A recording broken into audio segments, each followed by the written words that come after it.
Hello, Lobo fans. Welcome into the Rush Is On, your official Lobo football pregame show. I'm your host, Robert Portnoy, Michael Scarlett, Dontrell Moore, Frank Mercogliano. We're going to talk Lobo football mid-season. 6 games in, the Lobos are 3-3. We'll also preview the Colorado State matchup coming up on a Friday night at Dreamstyle Stadium. But guys, in just a second, we're going to get into some highlights.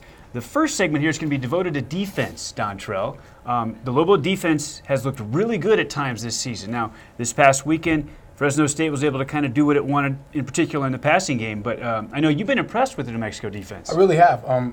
Coming into some of the seasons, it was kind of the question. They're going to be young. This season is no different. A lot of talent in a lot of new areas. Not a lot of experience, but the upside was really high. So what you saw early in the season, the first 4 or 5 games, was tackling. They've been tackling really well. They've been not missing a lot of open field tackles. And aside from the Fresno State game, they did that at a high clip. So we'll look to see for them to continue to do so, to get back what they've been doing, before the Fresno game. Yeah, Fresno State took a lot of shots downfield, and if you take as many as they do, you will hit 1 or 2, and they did hit 1 or 2. But I still think we played, at times, did a really good job. If you look at what D'Angelo Ross did, Jalen Burrell did, they beat our safeties a little bit. They really didn't beat the cornerbacks, and I think those 2 guys have played fantastic all year long. No, it was a lot of big plays. You could think about there was times in that game where the defense was stopping the run. They were doing a lot of really good things, and then you say, okay, 3 or 4 big plays, and you're like, here we go, we're down. So if that's the issue, then that can be fixed. If it's tackling or little bitty things where they're dominating,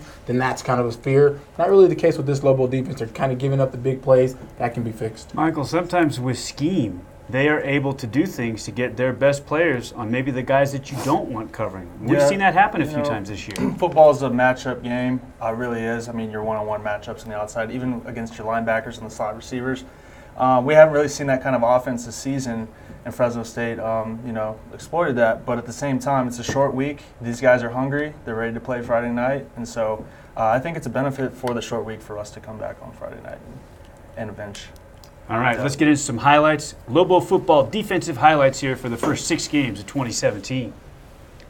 So here we go early on. This is against ACU, right at the beginning of the year. And, Jacob Gergel, he had a couple of picks early in the season, back-to-back, and that was one of them right there. Yeah, he's definitely a mainstay in that defensive secondary. His ball skills, his ability to be in the right place at the right time. Obviously, this one was tipped and thrown behind, and he makes the interception. He's kind of a quarterback from the defensive backfield, and he and Bijan Parker have done a very nice job in the defensive secondary. Now, this guy has just been unbelievable. Jake Rossschiller, and he and Alex Hart, they combined for that turnover. They've been incredible this year. And you see Rossschiller grabbing that football and running the other way. A 91-yard return is always a long return, but it was a long return in terms of time, too, for him. He said he thought about diving into the end zone, and he just sort of fell because he was out of gas. If you look at UNM's safeties, that's where all the interceptions are. Rossschiller's got 1, Bijan's got 1, Jacob Gergel's got 2. There's a lot of good plays on that defense where they've made some game-changing plays. The 2 corners actually combined here on special teams to create this 2-point try as Burrell scooped up the loose ball after Ross's tackle created the fumble following the mishandle on the snap. Yeah, you talked about Burrell. I've been very pleased and very excited about his ability, his ball-making ability. Those things like the block PAT or the block field goal, those are things that can change the makeup of a game, change the dynamics of a football game. Very important. So good to see them kind of get in on the block and then scoop and return that for 2 on that one. This is Austin Ocasio, and the linebacking position, because Kimmy Carson wasn't available at the beginning of the year, there was some pressure put on Austin Ocasio, and he really answered the bell. He's played terrific through 6 games. You know what? It's that next man up mentality, especially for the young guys. When opportunity's knocking, you want to make the best out of your opportunity on the field. So great effort out of these guys. We also feel like that rush end position with Rashawn Epting, Jordan Flack, they have been playmakers throughout the season, and we've seen Alex Hart there again in the backfield quite a bit this year. Yeah, you talked about Epting in that position. That's a huge position for the Lobos, right? That's where they create a lot of their pressure outside of the 3 rush D linemen. So, again, we'll look to continue to see Epting and those guys grow in that position and become more dominant as the season progresses. And we just saw 99 Epting involved in a play there in the backfield for a tackle for a loss. And you're going to see Flack right here. There you go. Just seeing physical hands at the line, too. A lot of push up front and a lot of gang tackling is happening. So The pass defense, this is what you've talked about, Dontrell. The ball skills of Jalen Burrell, you've harped on that over and over. Isolated in single coverage. Get your head turned around, look for the football. Now, this is not a situation with a deep ball, but Jalen is very physical, and he's playing Hobbs here against Tulsa, who is a huge receiver. Yeah, he really is. He's up for the game. You got to have that personality, that ability, and that confidence, that swag. I like that to step in and get in those guys' grill, and that's what Burrell's been able to do. And I talk about turning around the best DBs. I know the receivers will tell you, Scarlett will tell you, you hate it when the DBs had the ability to turn around and make a play on the football. That's where your interception comes. Almost running the route for you. Correct. They're running the route for you. If you don't turn around as a defensive back and make a play on the football, that's when that big receiver can jump up and make the play over you. Frank, you've seen how long Bijan Parker waited for his opportunity in this defense, and we saw number 4 from his safety spot make an interception just a short while ago, coming through the broken collarbone and what he's been through to become a starter. It was great to see that. Great to see that. And not only did he have to go through the collarbone and all that, he had to go through a position switch because he was a cornerback, and then when they moved him over, you sort of went, I don't know, it doesn't always work. And there he is again. When you move a corner, when you move a corner over, it doesn't always work. And he really, he hit the books, he hit the film room, he really took it to heart. And Jordan Peterson, Charles McMillan told it to me too, but Jordan Peterson said that's a guy who saw an opportunity, said I can use this to get on the field and make a difference. And that's what you want. You want those guys that are in the film room. You want those guys that are going to see an opportunity and say, hey, I can do this to not only help myself, but it's going to make the team better. They buy into the change is what Frank is talking about. And as athletes, it's not easy. It's really not. I think about even in a basketball sense, you got Dwayne Wade and Derrick Rose, and now you tell J.R. Smith, who's been starting, to now come off the bench, right? You tell somebody who's played corner, who was recruited to play corner, and say, hey, for the betterment of our football team, we want you to move over to safety. So the guys that do it like this and buy into it, like Frank said, and get in and put the work in, the trust, those are the ones that turn out to be great players for your team. And we see the dividends that his ability and that his focus and that his non-selfishness allows him to be a good football player at a different position. A lot of those highlights there at the end from the Air Force game involved big number 95. Garrett Hughes, who's one of the leaders on the defensive line from his DN position, probably had his best game of the year and one of the best of his career. One of the best of his career, and he's been a guy who's waiting to break out. Again, we talk about buying in. That whole defensive line has bought into, you guys are not going to get a ton of stats. You guys are going to be holding up people and letting all those other guys come through. Now, that being said, that game, it changed a little bit. He was able to do some things, and he had a lot of fun. That was a game where he had a lot of fun and getting in the backfield, and that's what he likes to do, create a little havoc, and everybody fed on it. Once Garrett started doing it, then everybody started getting into it. It was a fun game. Yeah. All right. Time for us to take a timeout. When we come back on the other side on the Rush is On, offensive highlights from the first 6 games of Lobo football's 2017 season. Right now, we got to send it downstairs to the field and Sophia. Hi guys, it's Sophia here with Lobo TV. The University of New Mexico and the Mountain West are committed to the ideals of good sportsmanship and fair play. So go ahead and cheer on your Lobos and be a great fan. But remember not to be a bad fan. Please refrain from throwing objects on the field and in violation of good sportsmanship and fair play. And don't forget, admittance to the field is by pass only. Thanks for your cooperation. Welcome back on the Rush is On, your official Lobo football pregame show. This one ahead of a Friday night affair on ESPN2 as the Lobos host Colorado State for Lobos Love Pink Night at Dreamstyle Stadium. We'll talk about that shortly on the show, of course. But now it's time to get into our second highlight segment. This is offensive highlights from the first 6 games of the 2017 season. Offense. Yeah, big time. All right, so here we are. Abilene Christian again, early on. Pocket presence, man. Stepping up, throwing a bomb, giving your receiver a chance, and making plays downfield. Early on, able to get Delane Hart-Johnson a chance to win those jump balls with his height. And then I love the pitch play on the goal line. I'd love to see us use it even more. Agreed, both of those. The jump ball to Delane Hart-Johnson and the pitch play option early on and on the goal line is a great play. This is Darrell Chestnut, and it certainly would be a great race, but maybe among just the backs, the running backs group this year, the best straight line speed for Chestnut as he takes it right up the right sideline. Look at Ramel Jordan with that great block, Dontrell. That's exactly what it is, and I say about it all the time. The running backs know big runs happen from receiver blocks and other running backs buying in. So it's great to see. And more important on that play was Lamar making the right pitch at the right time. Frank, I know you love the stories behind the story, and Ramel Jordan is one of those. Man, last year, the ACL tear, his mom passed away.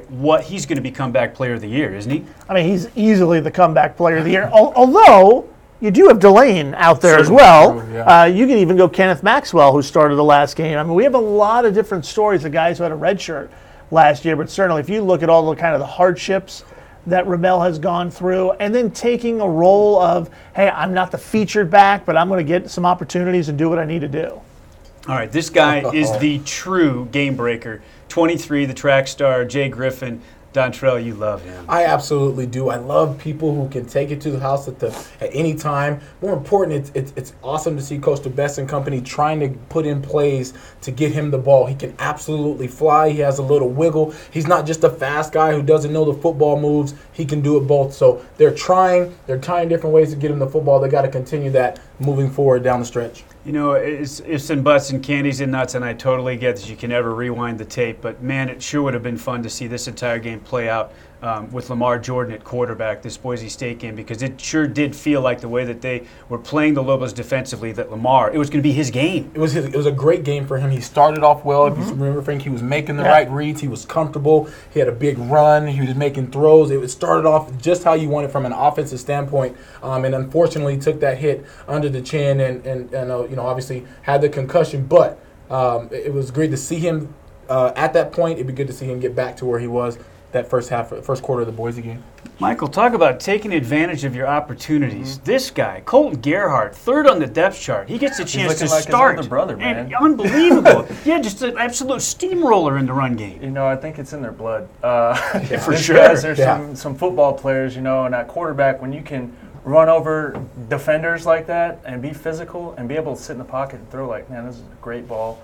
But this guy hasn't played quarterback since high school. So, just to make these reads and be able to take the team out, on an away game and get the W, man, that's great. And for me, Robert, it was the moxie. The moxie and the resolve he showed coming into this game on the road, hostile environment. Tulsa was averaging 100,000 points a game and running 98. I think they're averaging 98 plays a game. Was insane. So for him to go in and control the offense, control the game in his first start was absolutely awesome to watch. Frank, we got to ask you, because you were down on the field for it. We just saw the walk-off 53-yarder that beat Tulsa off the foot of Jason Sanders. I asked Saga Tuatele how shocked he was when Coach Davey grabbed him, gave him a big hug right there on the sideline.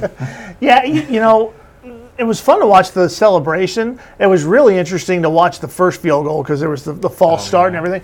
And Jason told me that he heard the whistle and was going to not kick it and said, "You know what? I want to see how the wind plays it." And so he played it, and he kind of was almost aiming for that goalpost. I think what this team has, especially on offense, they have a lot of football smarts. Yeah. We have a lot of smart football players, and we have a lot of guys who like to play football, and I think that's where they're having success. Also helps to have speed, like Jay Griffin has too. That helps a little bit too. Yeah, as a quarterback, it's called the GOT route. Get out of trouble. Who can I dump it down to? Yeah. When all else fails, look for number 23, dump it down, see if he can take one to the crib just like he did right there. Okay, if that's the case, then the GOT, the other way is when you're throwing it deep, just throw it to that guy. Just throw it to him and, caught touchdown. That's what he does. Yeah, and it feels like that one was a long time coming. We saw it in week 1, and we had to wait till week 6 to see the next one.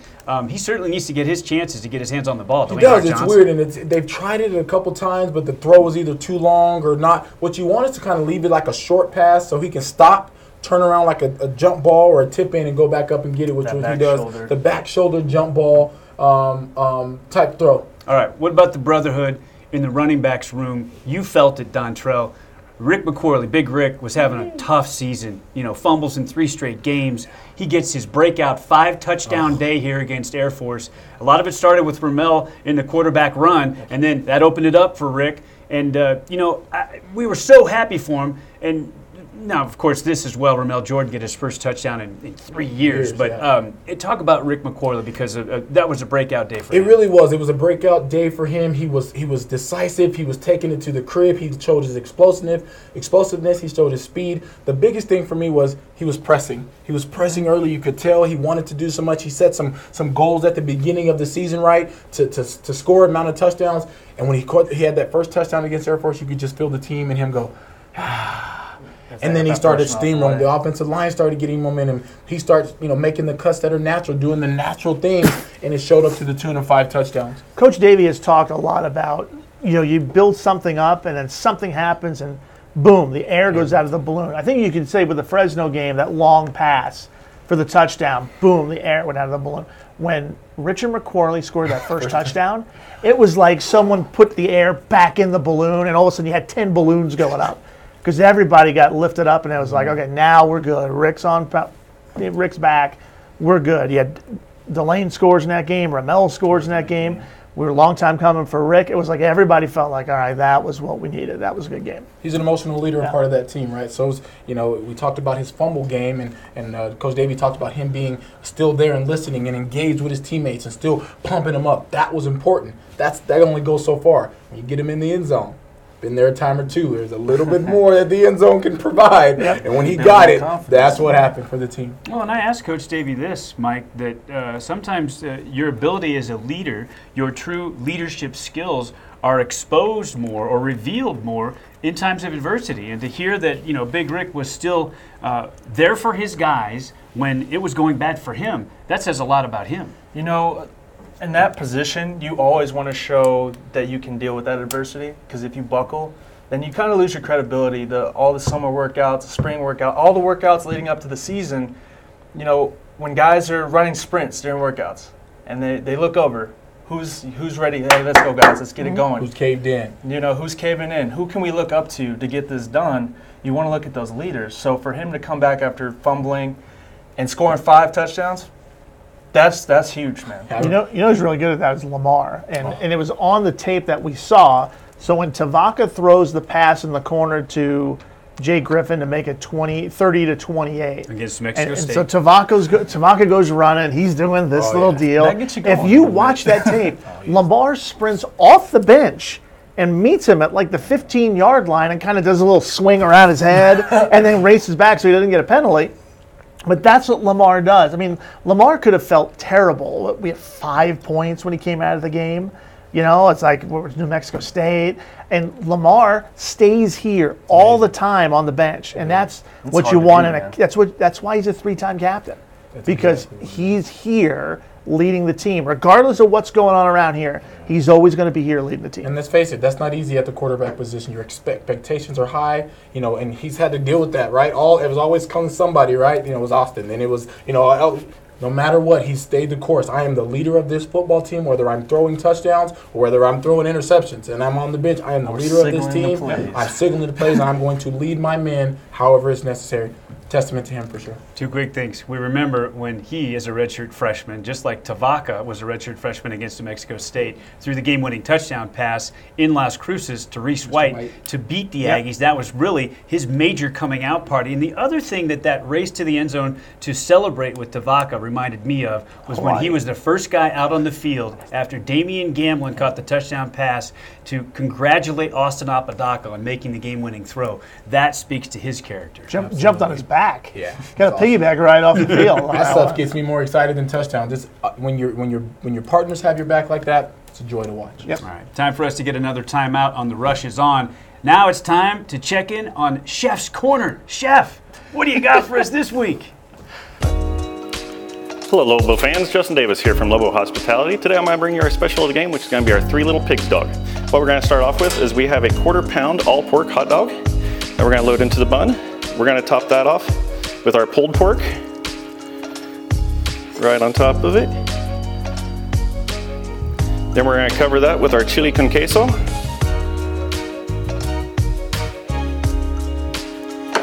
Top it off with bacon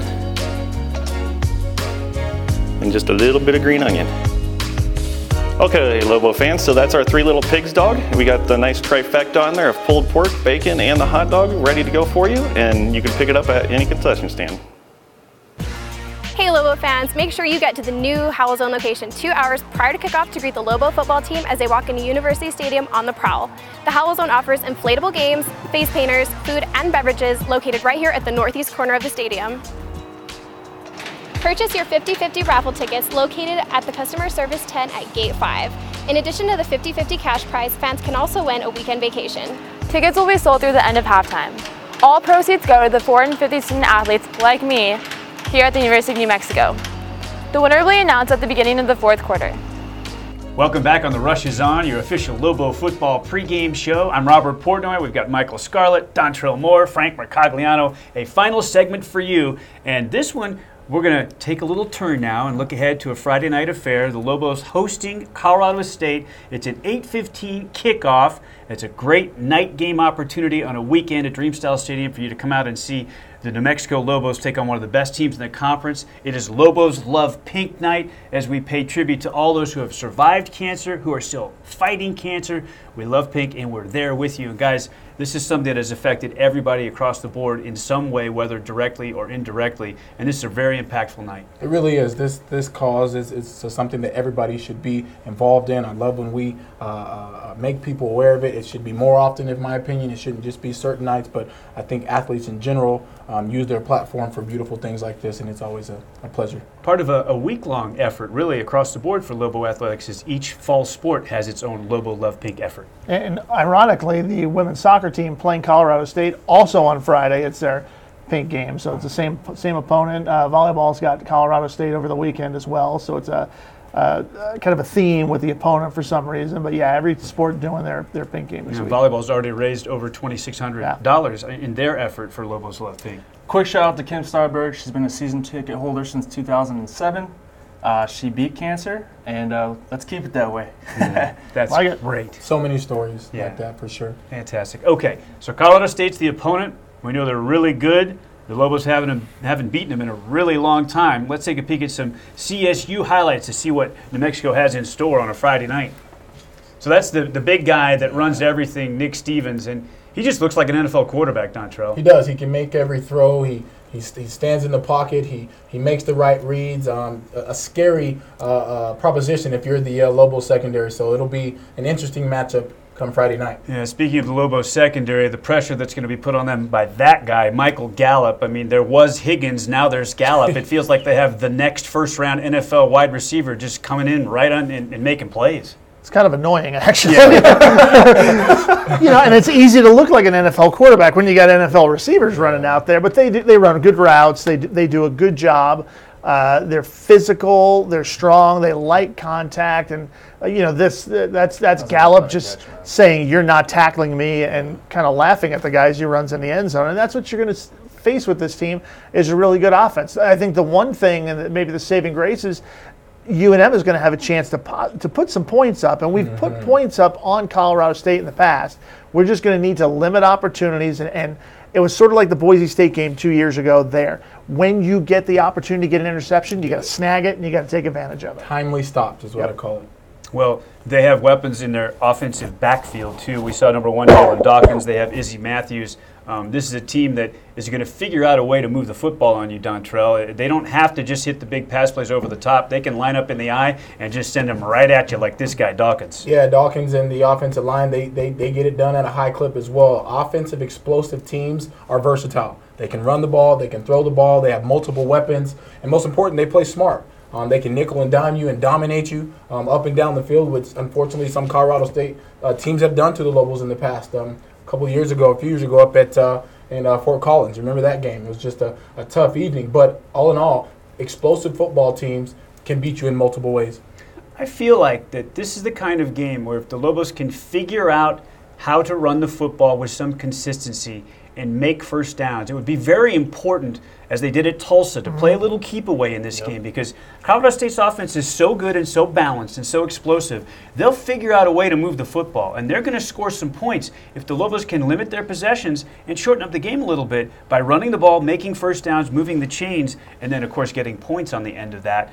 That would be a really good recipe, right? Absolutely. Sometimes your best defense is a good offense. Talk about the Tulsa game. They were, again, I say it, we're averaging 98 plays a game, and the Lobos did a great job with Gerhardt and company of maintaining the ball, maintaining the line of scrimmage. Time of possession was huge. They'll have to implement a little bit of that, but more importantly, score points. Frank mentioned it. Colorado State defense isn't going to just wow you across the board, so the Lobos have to do what they do, get some points on the board, establish the line of scrimmage, makes us a good football game. Well, the Lobos saw an athletic and very good defense in Fresno State's. That's another thing about Colorado State is they do have really good athletes on that side of the ball. Great athletes, but UNM has played Colorado State. I know we've lost 7 in a row, so you can't hide from losing 7 in a row. But the 3 games that have been here in that streak have all been very good. 14-10, that was before Coach Davey got here. The 66-42 game, that was that track meet. It was Capri Bibbs scored 6 touchdowns, but it was 45-42 in the fourth quarter before we basically ran out of gas. And then the last time here, with a chance to get into the conference championship game, we were up 21-20 in the fourth quarter. They got a touchdown of 2, made it 28-21, and that was the final score.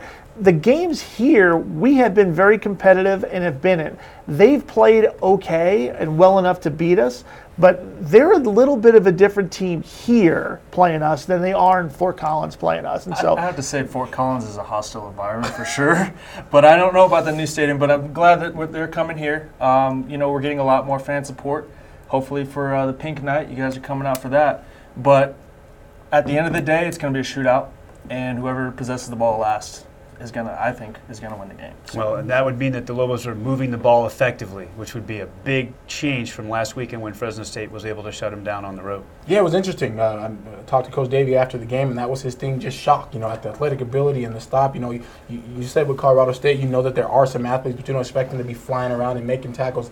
So hopefully the Fresno game was just an anomaly, right? Nothing that, not a microcosm of the way the game, the offense is going to operate going down the stretch. So they have some opportunities. Let's see if the best in company can get the right plays called, and get the right players in the right position to be explosive. All right, Lobo TV is putting together some great documentaries for you, for some of the great figures over the course of Lobo athletics, and one of them is sitting right amongst us here. The all-time leading rusher in Lobo football history is Dontrell Moore, and there's going to be a documentary on Dontrell Moore appearing for you on the Lobos Facebook page, and that's coming up. It'll be on Wednesday, October 25th. It'll debut at 7 p.m. Let's take a sneak peek at some of that documentary on Dontrell Moore.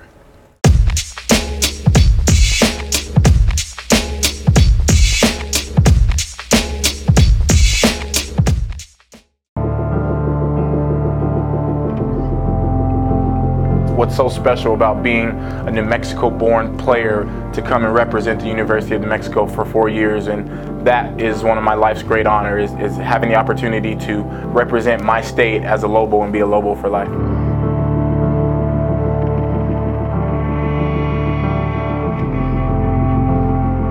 More important than their talent was our camaraderie, our respect and love for each other, and that's what made us successful.